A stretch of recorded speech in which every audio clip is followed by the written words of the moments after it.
16 after we're ready. Same shirt, same clothes, same clips. Oh, I forgot. You go to class, they're magazines, they're not clips. They explain that to you. I don't know. I've always covered both. Acts 23.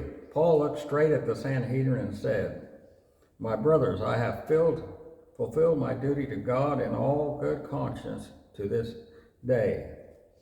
At this, the high priest Ananias ordered that those who standing near Paul to strike him on the mouth. Then Paul said, "God will strike you, you whitewashed wool. You sit there in judgment according to the law, yet you yourself violate the law by commanding that I be struck." I've got written down here, Paul forgot to turn the other cheek.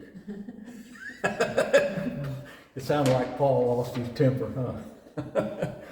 Oh, okay. Those standing near Paul said, "How dare you insult the high priest?" Paul replied, "Brothers, I did not realize that he was the high priest. For it is written, do not speak evil of the ruler of your people." Then Paul, knowing that some of them were Sadducees and others Pharisees, called out the Sanhedrin, "My brothers, I am a Pharisee, descended from the Pharisees. I stand in trial because of the hope of the resurrection of the dead."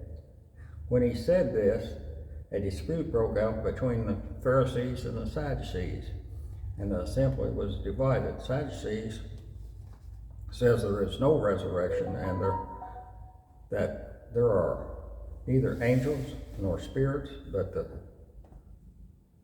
Pharisees believe all these things. Now it's strange. It sounds like the Sadducees isn't believers at all, you know, because if you read all the scriptures, you're always talking about angels and stuff, but they don't believe in any of that. So I don't know, maybe they just believe in God, and I don't know how that works. We could investigate that and find out. Well, it sounds like they don't believe in the afterlife. Yeah, so there is no heaven. No. They might not believe in hell either. That's the problem with people today. They don't realize there's a hell. They just believe they live their life and it's over and things is okay after that. So, okay, we'll go on here. There was a great uproar, and some of the teachers of the law who were Pharisees stood up and argued vigorously. "We find nothing wrong with this man," they said. "What if a spirit or an angel has spoken to him?" This dispute became so violent that the commander was afraid Paul would be torn to pieces by them. He ordered the troops to go down and take him away from them by force and bring him into the barracks. It reminds me of the Democrats and Republicans. I mean, it just sounds sort of like the same thing. Don't matter what it is, we ain't going to agree with you. The following night, the Lord stood near Paul and said, "Take courage, as you have testified about me in Jerusalem, so you must also testify in Rome." The next morning, some of the Jews formed a conspiracy and found themselves with an oath not to eat or drink until they had killed Paul. More than 40 of their men were involved in the plot. They went to the chief priest and the elders and said, "We have taken a solemn oath not to eat anything until we have killed Paul.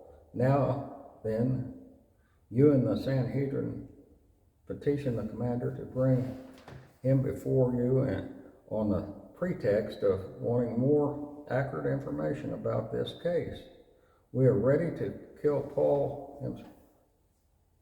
him I had some in there. They're ready to kill him before he gets here. But when the son of Paul's sister heard of the plot, he went into the barracks and told Paul. So we found out Paul has a sister and a nephew. Then Paul called one of the centurions and said, "Take this young man to the commander. He has something to tell him." So he took him to the commander. The commander said, "Paul, the prisoner, sent for me and asked me to bring this young man to you because he has something to tell you."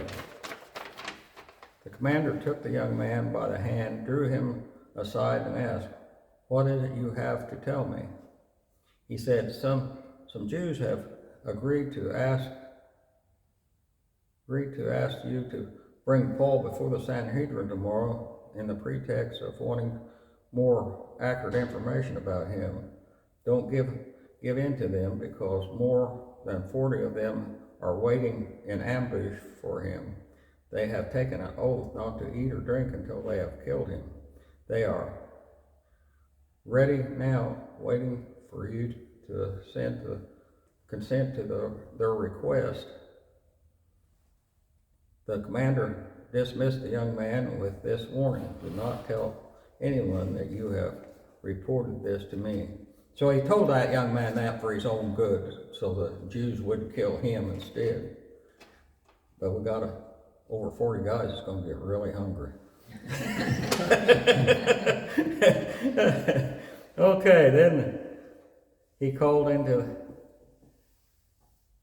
two of his centurions and ordered them, "Get ready to dispatch 200 soldiers, 70 horsemen, and 200 spearmen to go to Caesarea at 9 tonight. Provide horses for Paul so that he may be taken safely to Governor Felix."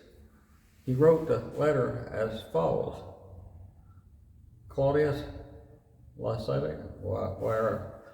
Lycia, to his Excellency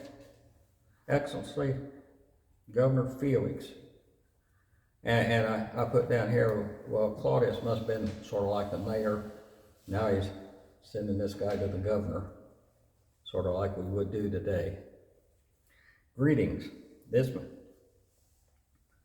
man was seized by the Jews, and they were about to kill him, but I came with my troops and rescued him, for I had learned that he is a Roman citizen. I want to know why they were accusing him, so I brought him to the Sanhedrin. I found that the accusations had to do with questions about their law, but there was no charges against him that deserved death or imprisonment. When I was informed of the plot to be carried out against him, I sent him to you at once. I also ordered his accusers to present to you their case against him. So the soldiers carried out their orders, took Paul with them during the night, and brought them as far as Anaparis. The next day they let the cavalry go on with them while they returned to the barracks. When the cavalry arrived in Caesarea, they delivered the letter to the governor and handed Paul over to him. The governor read the letter and asked what provision was from, what providence was from, handed Paul over to him. Okay, I skipped a line there. Learning that he was from Cilicia, he said, "I will hear your case when your accusers get here." Then he ordered that Paul be kept under guard in Herod's palace. And we got through all of it, and got 5 minutes left over.